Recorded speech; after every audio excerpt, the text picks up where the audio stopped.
Senator Harold Whitman froze mid-step as he spotted a chilling symbol carved into the frost outside his home, unaware that his name had just been crossed off a secret list shared only among those sworn to continue the cleansing. On a bitterly cold January morning in Minnesota, the sun had barely risen when a horrifying discovery sent shockwaves across the quiet suburban lakeside community. A prominent state senator, long regarded as a champion of reform and transparency, was found lifeless beside his snow-covered driveway. His car door remained open as if he had been ambushed during a routine departure for work. The pristine snow around him showed no signs of a struggle. Only one gleaming brass shell casing lay half-buried near his boots, and carved carefully into the snow by some unknown hand was a peculiar black and X-shaped symbol that no one on the responding police team could identify. News of the murder spread through the neighborhoods like wildfire. Television crews parked outside the iron gates leading to the senator's elegant home, broadcasting live reports to a stunned public. Fear crept into the hearts of residents as details hinted at a targeted political killing rather than a random act of violence. Speculation arose surrounding the senator's recent push for sweeping legislation aimed at limiting corporate influence over campaign financing. He had faced fierce backlash from powerful lobby groups,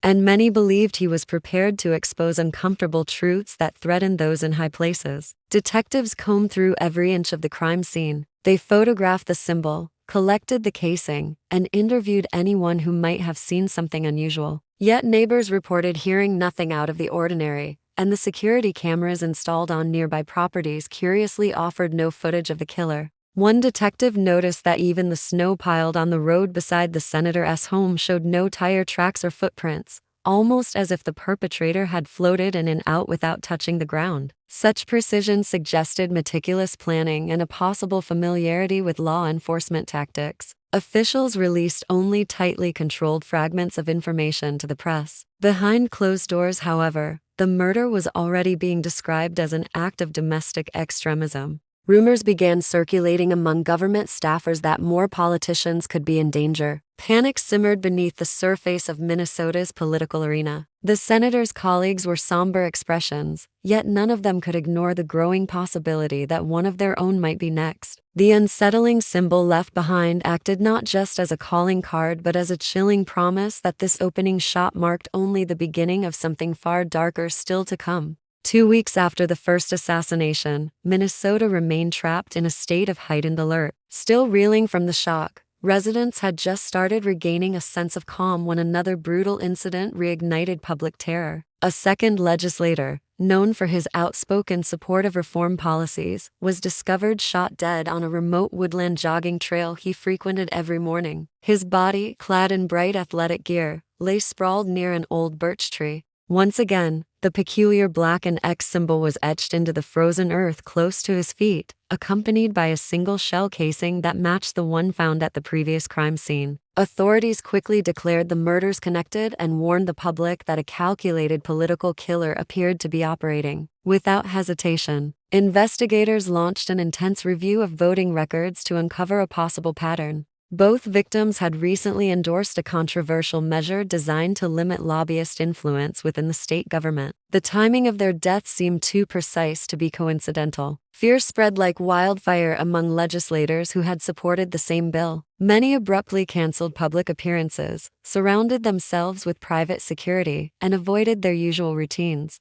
Even the most confident lawmakers began checking their surroundings twice before stepping out of their homes, fearful of becoming the next target. The media seized on every scrap of information, feeding an atmosphere of dread. Neighborhoods once known for their calm now felt watchful and uneasy. Journalists whispered about the possibility of a military-trained operative or rogue agent carrying out a personal crusade. Police officers patrolling the Capitol building scrutinized every passerby with suspicion. Yet, despite the increased security presence around high-profile politicians, no clues surfaced about the killer's identity. Surveillance footage from both scenes failed to provide a glimpse of a suspect, as if the assailant had learned how to avoid cameras or knew exactly where they were placed. One unsettling theory began gaining traction inside confidential law enforcement briefings. The murderer was someone with insider knowledge of legislative schedules, daily habits, and security blind spots. This suspicion rattled officials to their core. If the killer was indeed someone with ties to the political world,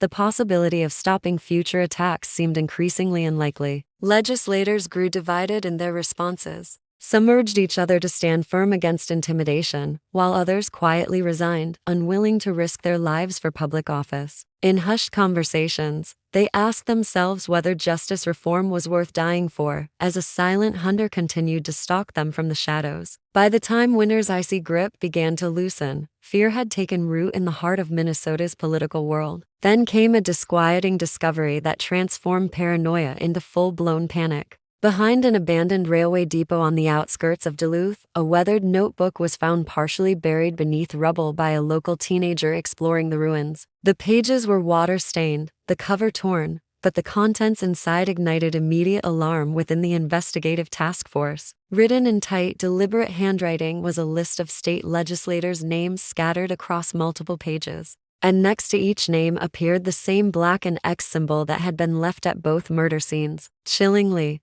3 of the names were crossed out. 2 were confirmed victims of the political shootings, while the third person, a lesser-known representative, had mysteriously disappeared days earlier without any trace. Authorities frantically searched hospitals, vacant properties, and icy river banks for the missing representative. Police dogs combed snow-covered forests and frozen lakeshores, but not even a scrap of clothing or a vehicle was recovered. The grim possibility that the legislator had already been abducted and killed seemed increasingly probable. For the first time, officials publicly acknowledged that they were dealing with a serial offender driven by a coherent mission rather than a series of unrelated attacks. The notebook triggered emergency protocols. The remaining politicians whose names appeared in its pages were quietly moved to safe houses under round-the-clock armed protection. Despite these efforts, many suspected that the killer was far too familiar with their movements and may have already learned of the relocations. Theories multiplied inside task force meetings. Some investigators believed the murderer was a lone extremist, acting on personal convictions rooted in betrayal by the political system. Others suggested a more organized effort, perhaps a shadowy underground network bent on reshaping government from the inside by removing key lawmakers. Cybersecurity units scoured online forums and encrypted messaging boards, searching for signs of a conspiracy, but found nothing credible. At the same time, analysts checked each name on the list for political connections and voting patterns. With every layer they uncovered, it became clear that the common thread was reform. All the marked politicians had supported legislation aimed at disrupting long-standing financial influence over state government. As each unsettling fact surfaced, the sense of safety that once surrounded Minnesota's leadership crumbled, replaced by an oppressive awareness that no one on the list truly knew when, where, or how the next strike would come. Authorities, desperate to break the cycle of fear, devised a bold and dangerous plan to lure the elusive killer into making a mistake. Senior investigators agreed that reacting defensively had only allowed the attacker to stay ahead, so they shifted to a strategy of provocation. A fake report was drafted, suggesting that a high-profile senator planned to introduce sweeping reforms aimed at dismantling entrenched financial interests at the next legislative session. The document was quietly leaked through carefully selected insider channels known to be frequented by gossip brokers and unofficial informants. Shortly afterward, a senior official was selected as bait, relocated to a remote cabin in northern Minnesota under the guise of recuperating from stress while preparing the symbolic reform bill. Hidden cameras and motion sensors were installed around the property, and a specially trained response team lay in wait, concealed nearby in the dense pine forest. For several silent days, nothing happened. Snow drifted gently across the clearing around the cabin, and the decoy official rehearsed his role carefully while investigators monitored every flicker of movement. Just as morale began to falter, and some believed the plan had failed, motion detectors triggered at the edge of the woods on a thunderous evening. Amid flashes of lightning, surveillance operators spotted a shadowy figure advancing toward the cabin, wearing dark tactical clothing and carrying what appeared to be a high-powered rifle. The symbol that had marked every crime scene was scrawled across the front of a small pouch strapped to his vest. Communication crackled among the response team as they coordinated a swift interception. The suspect tried to flee when the trap was sprung, sprinting into the trees as storm winds howled above. Officers pursued through slippery mud and tangled roots, visibility made worse by sheets of rain. The figure moved with practiced agility but slipped on slick pine needles near a rocky slope. losing balance long enough for law enforcement to close in and wrestle him to the ground. When his mask was removed under the glare of a floodlight, those present were stunned into silence. The man they had captured was not a known extremist or anyone previously flagged by intelligence units. He was a longtime Capitol janitor, familiar to many lawmakers for his polite manners and diligent work. Shocked officials reeled as the man remained calm, stating flatly that others would continue his mission. His apparent ordinariness and insider access shattered any lingering belief that the threat was limited to unknown outsiders, raising the terrifying possibility that sympathizers might be hidden throughout the political system itself. In the aftermath of the janitor's shocking arrest, investigators scrambled to piece together the deeper motivations behind his chilling crusade. A detailed search of his isolated farmhouse uncovered a grim collection of evidence. Tacked across every wall were newspaper headlines chronicling decades of political scandals, campaign finance abuses, and stories of legislators accused of corruption who had escaped serious punishment. Notes scrawled in red ink circled certain names again and again, forming a web of anger that had festered far beyond a single recent bill. Investigators uncovered a letter addressed to unknown comrades, describing a mission to cleanse the government from the inside, hinting that the janitor considered himself merely the first actor in a broader movement rather than a lone extremist.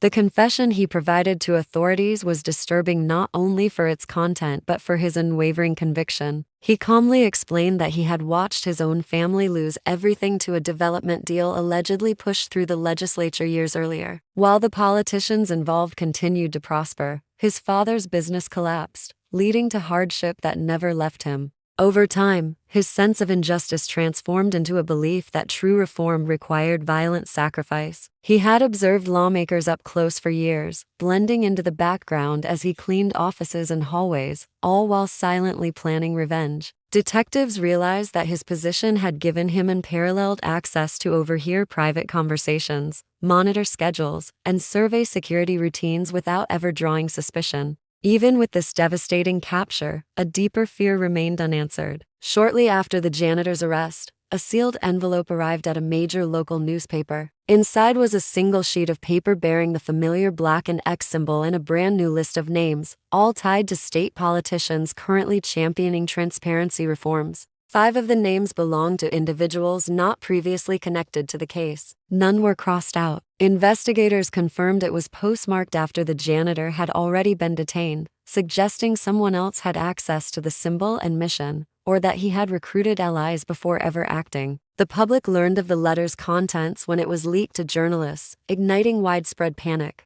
Trust in the safety of public office crumbled entirely as rumors of a hidden extremist network spread. Officials demanded increased security, yet none could escape the looming dread that the symbol would soon resurface. The chilling realization settled over Minnesota. The political shootings might not be finished, but merely paused. As others quietly waited for the next opportunity to continue, the janitor's unfinished war from the shadows.